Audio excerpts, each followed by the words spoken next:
ಕರ್ನಾಟಕ ಸೇರಿದಂತೆ ದೇಶದಾದ್ಯಂತ ಈ ಕ್ಷಣವನ್ನ ಕಣ್ತುಂಬಿಕೊಳ್ಳೋದಕ್ಕೆ ಭಕ್ತಾದಿಗಳು ಕಾತರದಿಂದ ಕಾಯ್ತಾ ಇದ್ರು. ಏಷ್ಯಾನೆಟ್ ಸುವರ್ಣ ನ್ಯೂಸ್ನಲ್ಲಿ ಲೈವ್ ಮೂಲಕ ಮಕರ ಜ್ಯೋತಿಯ ದರ್ಶನ ನೀವು ಪಡೆದುಕೊಂಡ್ರಿ. 3 ಬಾರಿ ಬೆಳಗಿ ಮರೆಯಾಗಿದೆ ಮಕರ ಜ್ಯೋತಿ.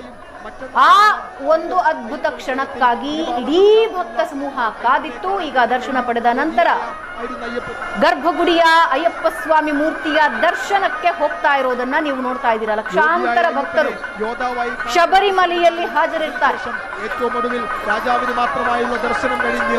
ದೇವಸ್ಥಾನದ ಆವರಣದಲ್ಲಿ ಸಾವಿರಾರು ಸಂಖ್ಯೆಯಲ್ಲಿ ಭಕ್ತರು ಸೇರಿದ್ರೆ ಶಬರಿಮಲೆಯಾದ್ಯಂತ ಲಕ್ಷಾಂತರ ಜನ ಕಾದಿರ್ತಾರೆ. ಎಲ್ಲೆಲ್ಲಿ ಯಾವ ಯಾವ ಭಾಗದಿಂದ ಬೆಟ್ಟದ ತುದಿ ಕಾಣುತ್ತೋ, ಜ್ಯೋತಿ ಕಾಣುತ್ತೆ ಅಂತ ಗೊತ್ತಾಗಿರುತ್ತೋ ಆ ಎಲ್ಲ ಭಾಗಗಳಲ್ಲಿ ಜನ ನಿಂತು ಜ್ಯೋತಿಯ ದರ್ಶನ ಪಡ್ಕೊಂಡಿದ್ದಾರೆ.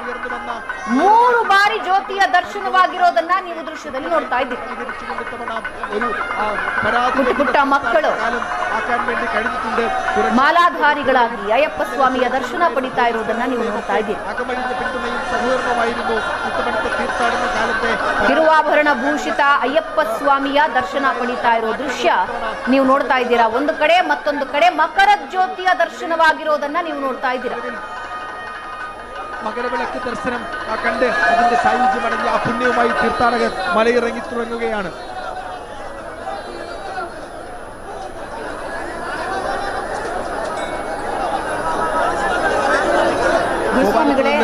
ಸುಂದರ ಕ್ಷಣನ ನೀವು ಕೂಡ ಏಷ್ಯಾನೆಟ್ ಸುವರ್ಣ ನ್ಯೂಸ್ನ ಲೈವ್ನ ಮೂಲಕ ಕಣ್ತುಂಬಿಕೊಂಡ್ರಿ. ಮತ್ತೊಂದು ಕಡೆ ಗರ್ಭಗುಡಿಯತ್ತ ಭಕ್ತಾದಿಗಳು ಹೋಗ್ತಿರೋದನ್ನ ನೀವು ನೋಡ್ತಾ ಇದ್ದೀರಾ. 4 ಬಾರಿ ನೀವು ಅಲ್ಲೇ ಇದ್ದು ಮಕರ ಜ್ಯೋತಿಯ ದರ್ಶನ ಪಡ್ಕೊಂಡಿದ್ದೀರಿ. ಅದೆಲ್ಲ ನೆನಪಾದ್ವಾ ನಿಮಗೆ? ಖಂಡಿತ ಖಂಡಿತ. ಯಾಕಂದರೆ ಸಾಕ್ಷಾತ್ ಭಗವಂತನ ನೋಡಿದಷ್ಟು ಆನಂದ ಬಾಷ್ಪ, ಇದೆಲ್ಲ ಕಣ್ಣೀರಂದ್ರೆ ಆನಂದ ಬಾಷ್ಪ. ಯಾಕಂದ್ರೆ ನಾವು ಹಿಂದೆ ಹೋಗಿ ನೋಡಿದ್ದ ಅನುಭವಗಳಿದ್ದಾವೆ. ಆ ಕ್ಷಣಕ್ಕೋಸ್ಕರ ಕಾಯ್ತಾ ಇರ್ತೀವಲ್ಲ. ನೀವು ಈ ಸುವರ್ಣ ಚಾನಲ್ ಮುಖಾಂತರವಾಗಿ ಕೋಟ್ಯಾಂತರ ಭಕ್ತಾದಿಗಳಿಗೆ ನೋಡೋಕೆ ಅವಕಾಶ ಮಾಡಿಕೊಡ್ತಾ ಇದ್ದೀರಿ. ನಿಮಗೆ ಎಷ್ಟು ಚಿರಋಣಿ ಇದ್ರೂ ಸಾಕಾಗಲ್ಲ. ಯಾಕಂದರೆ ಹಿಂದೆ ಮಾಧ್ಯಮ ಇರಲಿಲ್ಲ. ಈಗ ಮಾಧ್ಯಮ ಎಷ್ಟೋ ಜನ ಮನೇಲಿ ಕಾತುರಿಂದ ಕಾಯ್ತಾ ಇರ್ತಾರೆ.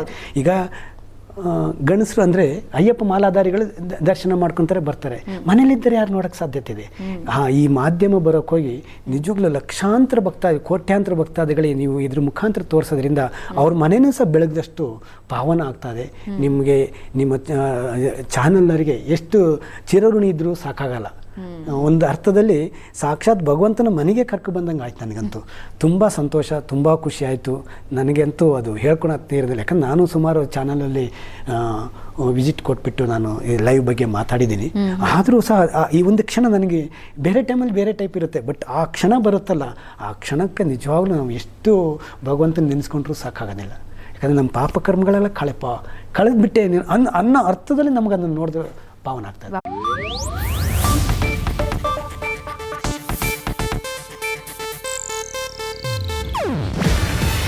ಇದು ಏಷ್ಯಾನೆಟ್ ನ್ಯೂಸ್ ನೆಟ್ವರ್ಕ್ ಪ್ರಸ್ತುತಿ. ನೀವು ನೋಡ್ತಿದ್ದೀರಾ ಏಷ್ಯಾನೆಟ್ ಸುವರ್ಣ ನ್ಯೂಸ್.